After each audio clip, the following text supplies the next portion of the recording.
آپ رزق کی وجہ سے پریشان ہیں، مال کی وجہ سے پریشان ہیں، دولت کی وجہ سے پریشان ہیں، کیوں پریشان نہ ہوں؟ بچے اچھے سکول میں داخل نہیں کروا سکتے دولت کی وجہ سے، ماں باپ بیمار ہیں اچھے ہاسپٹل میں ان کا علاج نہیں کروا سکتے دولت کی وجہ سے، گھر میں راشن پانی نہیں ہے، اب کھلائیں پلائیں کہاں سے؟ دولت کی وجہ سے۔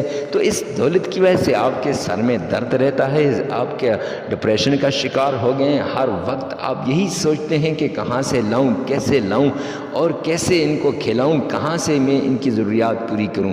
بسم اللہ الرحمن الرحیم، السلام علیکم ورحمۃ اللہ وبرکاتہ۔ معزز سامعین کرام، رزق میں بے شمار اضافہ کیسے ممکن ہے؟ گھر میں رزق اور دولت ایسے آئے گی جیسے بارش آتی ہے، چپ کر کے یہ عمل کر لیں۔ یہ ایسا عمل ہے جو بڑے بڑے مفتیان کرام نے یہ کیا، اور بڑے بڑے پیروں نے، بڑے بڑے فقیروں نے، بڑے بڑے ولیوں نے، اولیاء کرام نے اپنے خاص مریدین کو بتایا اور خود بھی کیا، تو اللہ نے ان کو دولت سے مالا مال فرمایا ہے۔ معزز سامعین کرام، میرے پاس ایک آدمی آیا، کہنے لگا مفتی صاحب، اپنے لوگ آتے ہیں اور اپنے دل کے خیالات کو بیان کرتے ہیں، میں کیا بتاؤں؟ ایک شعر کے اندر ان کے حالات کو بیان کر دیتا ہوں۔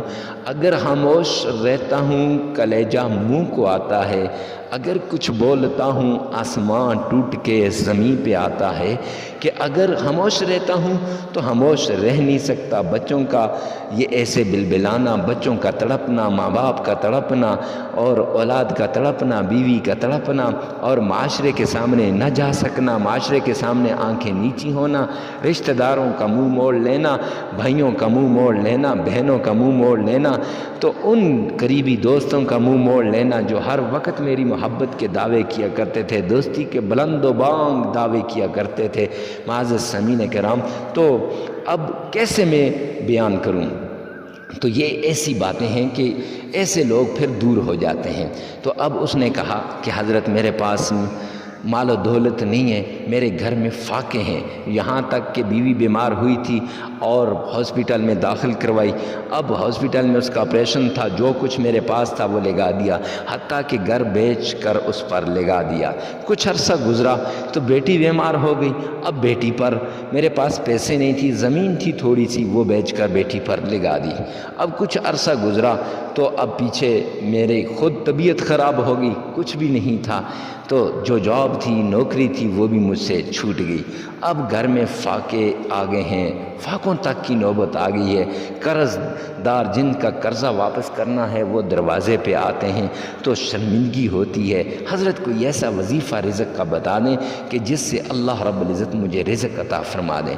تو اس کو میں نے بتایا کہ بھائی اکرم، کوئی بات نہیں، آپ میرے پاس آئیں، بیٹھیں، یہ وظیفہ آپ نے پوری توجہ کے ساتھ کرنا ہے۔ کہتے ہیں جی حضرت وہ فلاں پیر صاحب نے بھی وظیفہ بتایا، وہ فلاں پیر صاحب نے بھی وظیفہ بتایا، لیکن بھائی عارف نے مجھے بتایا کہ آپ نے ایک وظیفہ مجھے بتایا تھا اور میرے اوپر اتنا قرض تھا، وہ سارا قرض اتر گیا، تو اس کے بتانے کی وجہ سے آپ کے پاس آیا ہوں۔ میں نے کہا ایسی بات نہیں ہے، سب پیر، سب اولیاء کرام، سب مفتیان کرام، سب بزرگ حق ہوتے ہیں، اور ان سے نفرت نہ کیجیے، ان کے قدموں میں جائیے، ان سے آپ نے پیار کرنا ہے، لگاؤ کرنا ہے۔ فرق صرف اتنا ہے، وظائف ان کے بھی اثر کرتے ہیں۔ آپ وظیفہ کرتے وقت بے توجہی کر لیتے ہیں، آپ وظیفہ کرتے وقت ادھر ادھر مڑ جاتے ہیں، باتوں میں لگ جاتے ہیں، دھیان نہیں رہتا، پھر وہ وظیفہ اثر نہیں کرتا۔ ورنہ قرآن رب کا یہ کیسے اثر نہ کرے؟ حبیب کبریا نے فرمایا قرآن سارے کا سارا شفا ہے، اگر کوئی مشکل پڑے تو قرآن کے ذریعے سے اپنی مشکل کو حل کروا دو، تو آپ کی مشکل کیسے حل نہیں ہوگی؟ معزز سامعین کرام، تو پھر میں نے بھائی اکرم سے کہا کہ یہ وظیفہ آپ نے کرنا ہے۔ وظیفہ کیا تھا کہ آپ نے اب شرطیں پہلے سن لیں کہ ان شرطوں کے ساتھ یہ وظیفہ کرنا ہے۔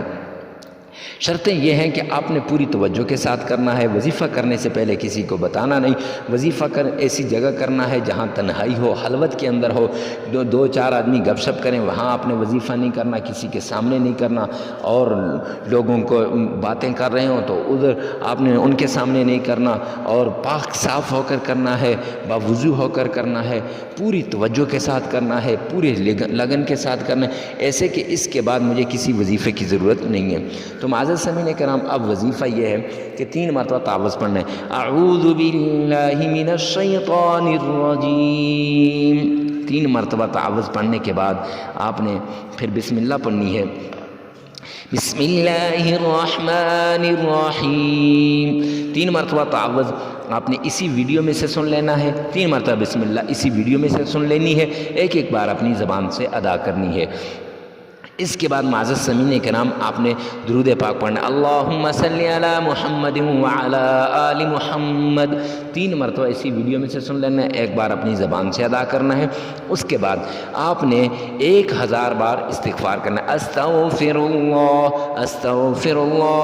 پھر آپ نے سورہ اخلاص 3 بار پڑھنی ہے، اور اس کے بعد آپ نے معزز سامعین کرام 3 مرتبہ درود پاک پڑھنا ہے، اور 3 مرتبہ درود پاک پڑھنے کے بعد آپ نے پوری توجہ کے ساتھ سورہ اخلاص قل هو اللہ احد اللہ الصمد لم یلد ولم یولد ولم یکن له کفوا احد، یہ 3 بار، اور سورہ قریش یہ بھی 3 الاف قریش یہ بھی 3 بار پڑھنی ہے۔